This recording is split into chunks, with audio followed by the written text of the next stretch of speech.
When Vladimir Lenin, the architect of the Soviet Union, died in 1924, he left behind a massive power vacuum. It was a vacant throne, and the question wasn't just who would lead, but how they'd even choose a successor.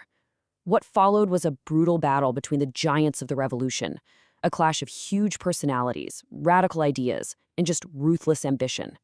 Today, we're going to open up the secret playbook of the one man who came out of the shadows to take it all, Joseph Stalin.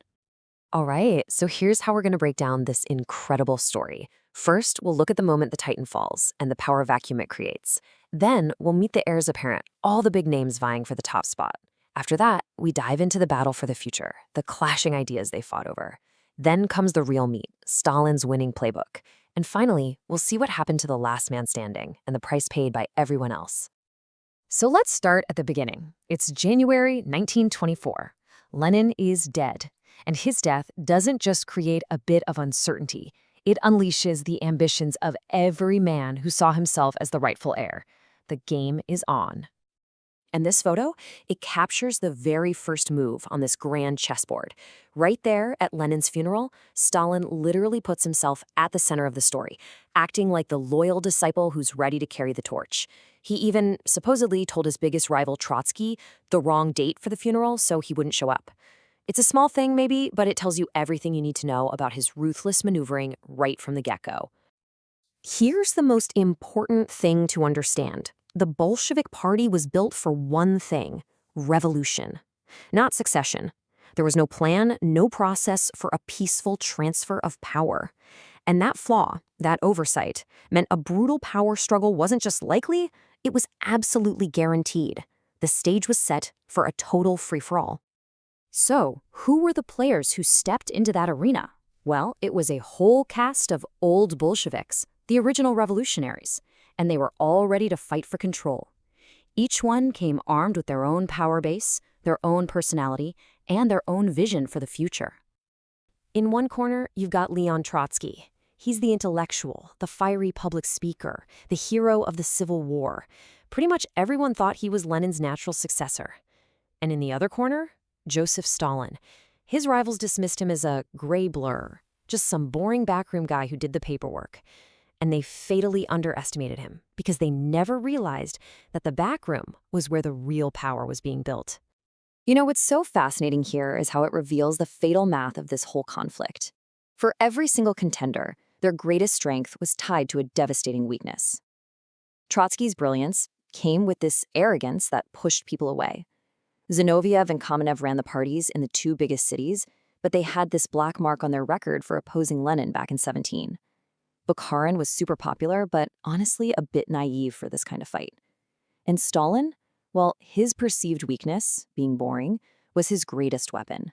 Nobody saw the patient, ruthless shark swimming beneath the surface. Now, this fight wasn't just about personal ambition, not at all. It was fought on an ideological battlefield. It was a clash of huge competing policies that would decide the entire future of the Soviet experiment. And this, right here, was the central debate. Trotsky, the true internationalist, pushed for permanent revolution. He believed Soviet communism couldn't possibly survive unless they sparked revolutions all over the world. But Stalin, ever the pragmatist, came back with a much simpler, more patriotic message: socialism in one country.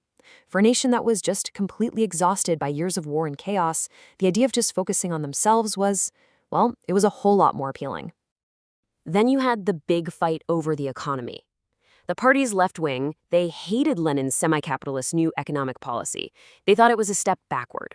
The right wing, led by Bukharin, defended it, saying it was vital to get the country back on its feet. And Stalin? He masterfully played the golden middle. He never really took a firm position. He just used this whole debate like a wedge, siding with whoever he needed to isolate his next target, all while making himself look like the reasonable moderate. Okay, so how did he actually pull it off? Let's get into the nitty-gritty. Let's break down the step-by-step playbook that took Stalin from the guy nobody paid attention to the absolute ruler of the Soviet Union. It was an absolute masterclass in divide and conquer, a 3-act takedown. First, he teams up with Zinoviev and Kamenev to get rid of the biggest threat, Trotsky. Simple.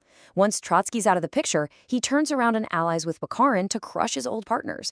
And once they're gone, well, it's Bukharin's turn. See, he never fought all his enemies at once. He patiently dismantled them piece by piece. So you might be asking, how could he do all this? What was his secret weapon? The answer is this word, the nomenklatura. This was Stalin's superpower.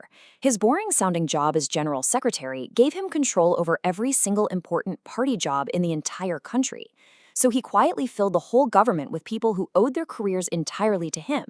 When it came time for a vote on something, he'd already stocked the deck. But there was one thing that could have stopped him cold, a political bombshell. It was Lenin's last testament. In a final note, Lenin himself explicitly warned the party about Stalin's character and flat out said he should be removed. This should have been the end of Stalin's career. So why didn't this bombshell explode? Well, in one of history's greatest ironies, his rivals saved him. Why? Because the testament also had some sharp criticisms of them too. And their own personalities, their pride, their arrogance, led them to agree to just bury the whole document. They actually helped Stalin defuse the one weapon that could have destroyed him. And that brings us to the final grim chapter of this struggle. Because this was not some friendly political contest. Losing to Stalin came with the ultimate consequences. This just lays out the brutal reality of the game. For every single one of Stalin's rivals, defeat was not a political setback. It was a death sentence. Trotsky, hunted across the globe and finally assassinated. Zinoviev, Kamenev, and Bukharin, all executed in the very purges they helped set in motion. Stalin's victory wasn't just political. It was total, absolute, and written in blood. By 1929, just 5 short years after Lenin's death, the game was over. The brilliant speakers, the powerful party bosses, the popular thinkers, they were all gone. Joseph Stalin, the gray blur, who had mastered the boring mechanics of power while everyone else debated big ideas, was the undisputed ruler of the Soviet Union. And so we're left with this big question. Was Stalin's rise to power the result of his own patient, strategic genius? Or did his rivals, for all their brilliance, seal their own fates through their own arrogance, their own miscalculations, and a fatal inability to see the kind of game they were really playing? It's a question historians are still debating today.